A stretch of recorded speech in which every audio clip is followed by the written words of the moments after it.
Daily Vachou, de l'info vachement fraîche livrée chez vous. Bonjour à tous, bonjour à toutes, je suis Louise Lespard du podcast La Clé des Champs, le podcast qui donne la parole aux agriculteurs. Avec Daily Vachou, je vous propose d'apprendre 5 infos incontournables sur le monde agricole pour que vous deveniez incollables en agriculture. Allez, installez-vous confortablement, mettez les pieds sous la table, aujourd'hui on vous livre à domicile des abeilles. Attention, ça va piquer.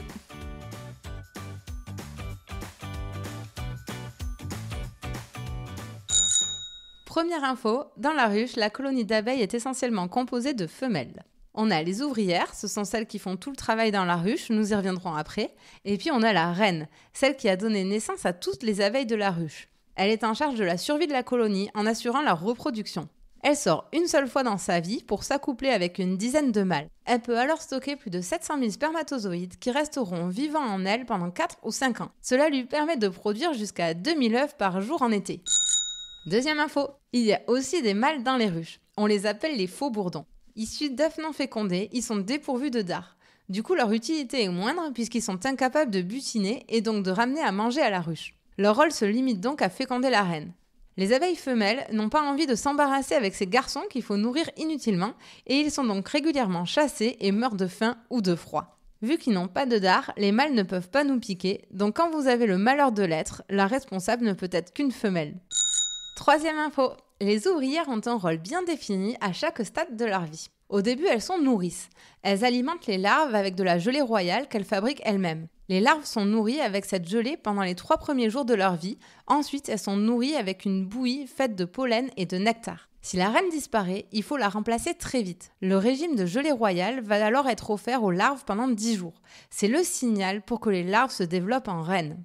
Une fois qu'elles ont été nourrices, les abeilles deviennent bâtisseuses. Elles produisent de la cire pour fabriquer les alvéoles qui permettront de stocker le miel. Ensuite, plus âgées, elles sont alors magasinières. Elles sont chargées de récupérer le nectar ramené par les butineuses et de le stocker dans les alvéoles.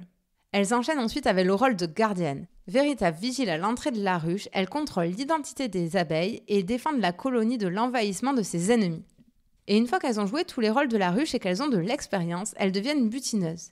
Elles quittent alors la ruche pour récolter nectar et pollen et ainsi ramener à manger à toute la tribu. Quatrième info. Dans la ruche, les abeilles, toujours très organisées, ont une piste de décollage et d'atterrissage. Elles ont un système de navigation très poussé en fonction de repères au sol et du soleil. On peut quasiment dire qu'elles ont un GPS intégré. Lorsqu'elles ont trouvé un endroit riche en nectar et en pollen, elles réalisent une danse avec des codes bien précis pour indiquer le lieu de l'Eldorado à leurs collègues. Et c'est déjà l'heure de notre dernière info et pas des moindres. Les abeilles jouent un rôle essentiel dans notre agriculture via le phénomène de pollinisation. Quand elles butinent les fleurs, les abeilles se mettent du pollen plein les pattes. En passant de fleur en fleur, elles transportent naturellement ce pollen. Celui-ci sert à féconder les fleurs qui deviendront alors des fruits. Et oui, c'est le moment de réviser nos cours de SVT de 4e, accrochez-vous. La fleur est en fait composée d'un pistil qui, pour simplifier, est l'équivalent d'un ovule. Le pollen, lui, peut être comparé au spermatozoïde. Du coup, l'abeille amène le pollen et le dépose sur la fleur, et ce dernier va alors féconder le pistil. Suite à cette fécondation, la fleur se transforme en fruit. C'est quand même magique. Les abeilles jouent donc un rôle essentiel dans notre alimentation. Pour vous donner un ordre de grandeur, la pollinisation des abeilles et autres insectes pollinisateurs assure 1/3 de l'alimentation mondiale. De nombreux agriculteurs font même des partenariats avec les apiculteurs pour mettre des ruches directement dans leurs champs. Depuis 1990, nous avons pourtant perdu près de 30% de la colonie. En cause, le réchauffement climatique, l'agrandissement des parcelles agricoles et l'urbanisation qui implique une suppression des fleurs environnantes. L'utilisation de pesticides et des parasites tels que le varroa sont aussi responsables de la baisse du nombre d'abeilles. Leur préservation est aujourd'hui une préoccupation majeure. Et voilà, vous savez tout.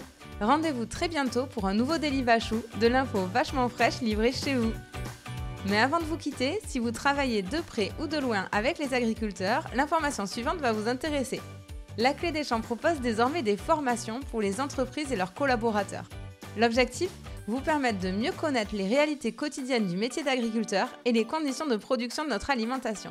Après avoir suivi un module en e-learning dédié à votre filière, vous aurez la chance de partir passer une journée en immersion à la ferme aux côtés d'un agriculteur. Pour plus d'infos et inscriptions, rendez-vous sur www.laclédeschamps-podcast.fr. À très vite!